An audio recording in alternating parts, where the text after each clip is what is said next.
Hello everyone, welcome to another episode of the CAMO Cowboy Outdoors. I'm here along the driveway and I'm just going to set a power ram. Anyways, I just wanted to show you guys, this is the way I like to tether my rams on. I put the cable actually above the trigger, or above the retainer catch. As you can see, this is a homemade one out of a piece of wire, and probably some of you trappers have run into this. I think what happens if this cable is below this, when that animal gets fighting around, this cable sliding up and down and sliding up and down, and it's hooking in on here and it's pulling and prying on here, and it blows these retainer catches off. You lose them. So this way I put that cable above. When this power ram fires, this thing is at the bottom, sitting at the bottom, and this cable is pulled tight. It's mainly at the top. You know, if they move around a bit, it might slide here and there a little bit, but it's not going to get below that catch. It'll always mainly stay above it. So I think that it's going to save these catches from blowing off. And here's one of my snares, guys. I make all my own snares. It's way cheaper. As a trapper, you got to try and get away as cheap as you can. And you know, I don't even put the washer on them. You don't need it. You know, you spend another $7 on washers, and you don't need it. I haven't used washers on my snares for years. I put the S hook on there, the breakaway. And I mean, this works just fine just the way it is. You don't need the washer. That hooks on there just fine. You don't need a washer. So anyways, I'm going to go set this one, and I'll show you the set when it's done.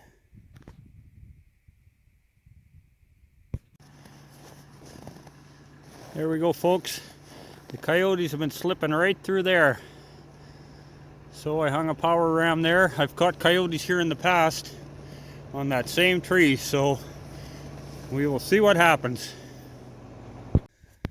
Well, it's a snowy day here, guys.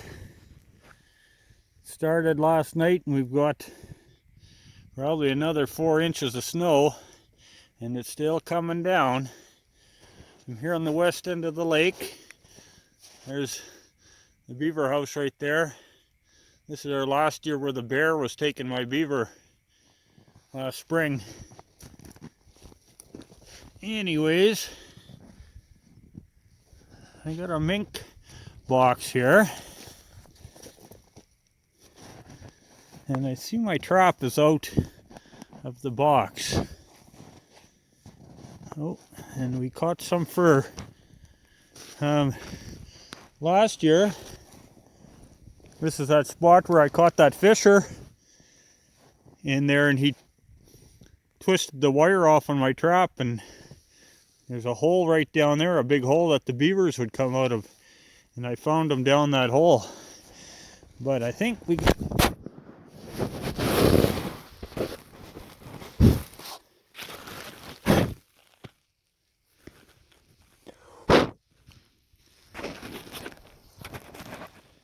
sorry guys, I stepped in the hole. Right there, I stepped in there and fell down and dropped you. So, yeah. Anyways, let's take a look. Oh.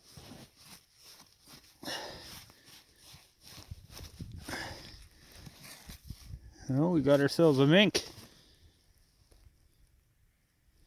Not a good one either, or not a good catch either. How the heck does a mink get that far through a little trap? Got him on the back end. That's really odd. Really, really odd.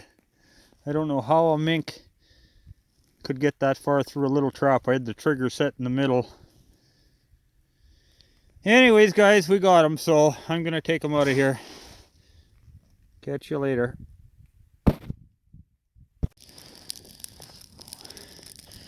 Well, I'm still on the west end of the lake, back in the forest a bit where I Always have a fisher set. Caught quite a few fisher there over the years. But sometimes I stop here and build a fire for a little warm-up.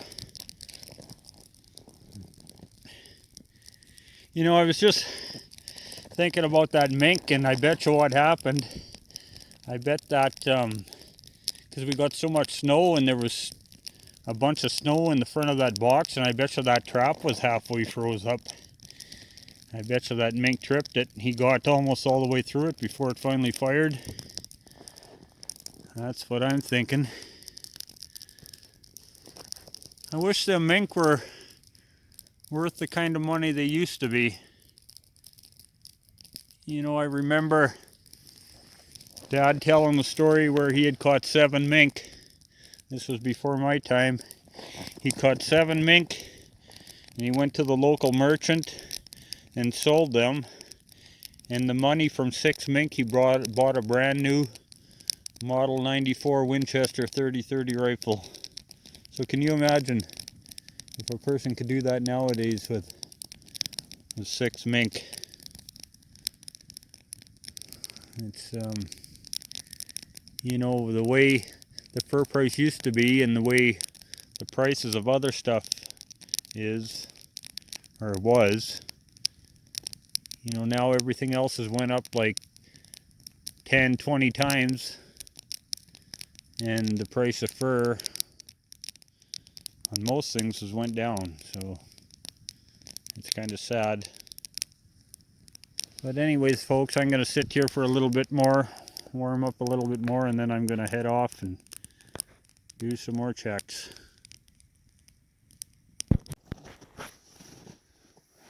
Well, my friends, I'm just off the side of the driveway, and there's a snare here I put in, oh, I don't know, what, 4 days ago, and I believe I see some fur. So let's go take a look.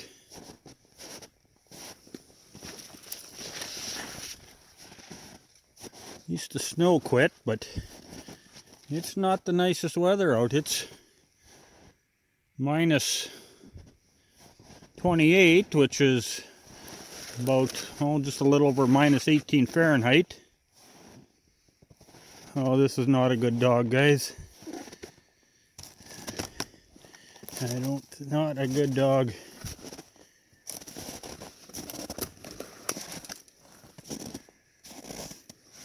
Look at his tail.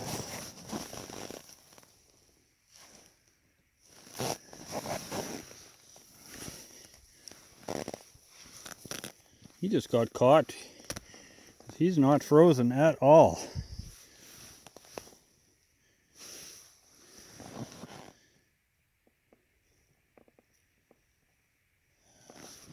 Actually,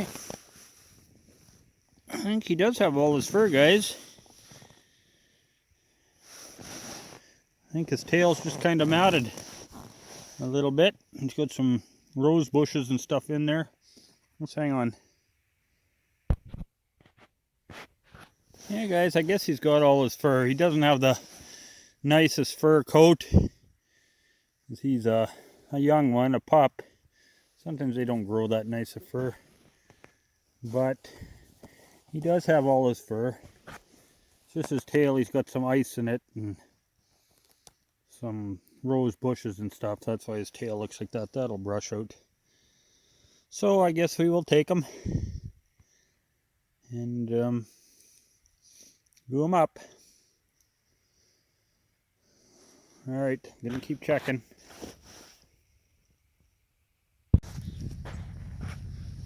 Well, folks, I'm right here along the driveway again.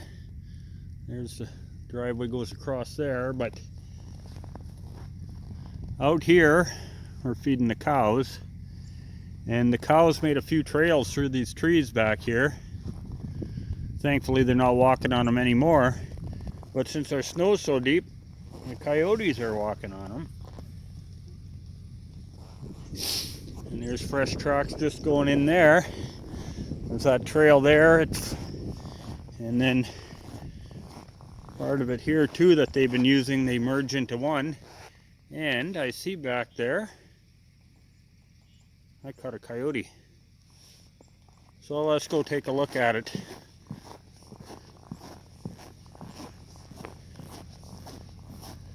Let's go take a look.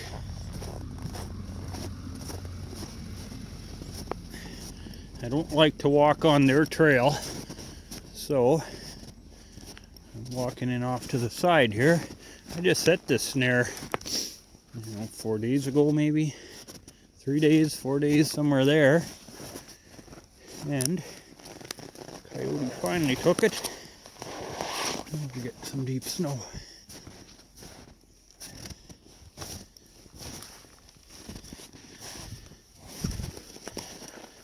He looks like a good one, I think. I think so.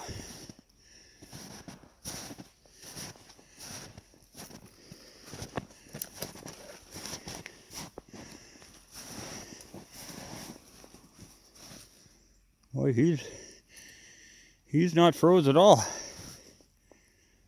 But he's done.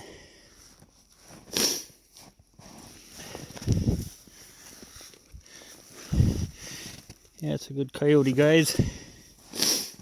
Good coyote. Well, I'm gonna get him out of here. Maybe I'll try and find another spot to reset this back a little further or something. Stay tuned. Well, folks, just in here checking this set, and I see I had a coyote. He fought around here and he got away. He popped the breakaway, and I know it's a coyote because there is coyote hair on there. The breakaway's popped. Now what happened here, somehow he got this end twisted around there, so it couldn't tighten up properly.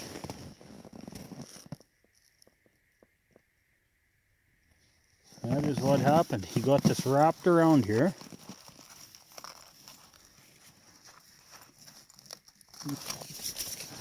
Well, that's not real nice. He got it half hitched around this shaft, so he must have went underneath and through. And he got it wrapped here. See, there she popped open now. If that would have done that to begin with, we would have had a choked out coyote here. But it happens. Earlier I caught one down the trail just there on the edge of the meadow. So I moved it back here, reset it, and our coyote got away. You can see it was kind of a meeting spot for him though. There's coyote trails there coming in, and coyote tracks that way. Oh well, maybe we'll catch him in another spot.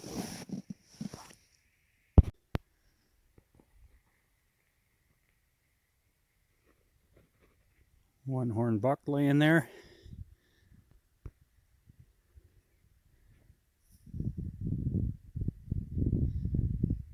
He's got a spike on the other side, so I'm not sure if he broke his antler off or what the heck happened there. Broke it off fighting maybe.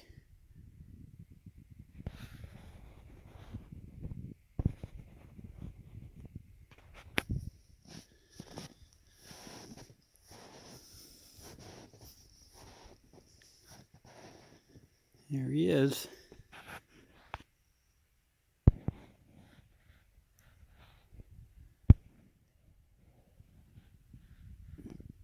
He doesn't seem to be too scared. Get out of here. There he goes.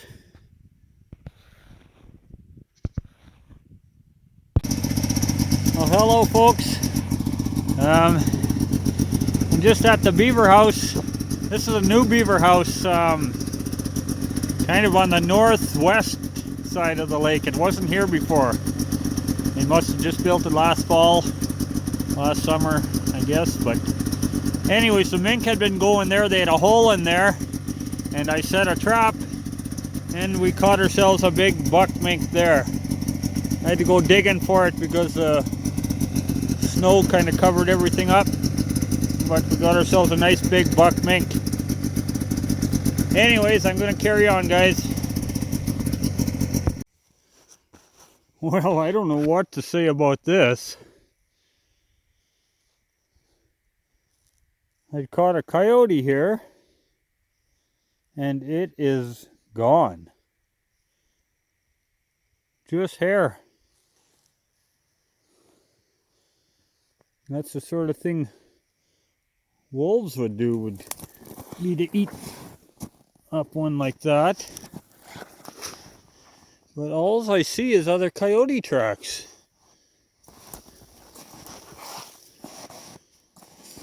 And this is really strange. I mean, look up in the tree.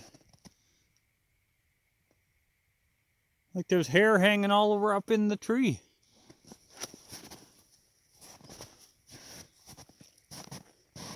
You know, I've sometimes had coyotes pecked a little bit by birds, but I've never had one totally devoured.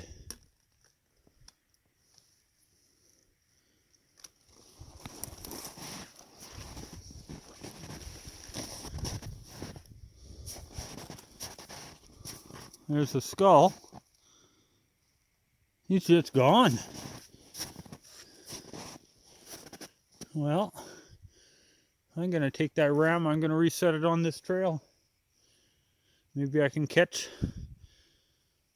one or two of these cannibals. Alright, stay with me, guys. Well, folks, I'm at the North Beaver House now. Here, one of my previous videos, I'd caught a mink here that was just fresh. It was just fresh and soft, and we went and caught another mink in the same spot. Well, this one's a good buck mink too.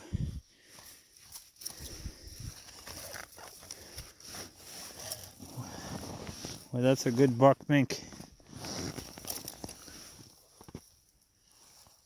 All right, well, that's two buck mink today. All right, well, I'll take this one off here. Don't know if I'm going to reset it today. I probably won't. It's cold out. It's so darn cold. My fingers are getting cold, and I'm getting cold, and so I'm just going to unwrap them and take them. Talk to you later, guys. Well, folks, I guess we'll call that a wrap. Till next time, I want to thank you all for watching, and I wish you all a happy new year, and we'll see you down the trail.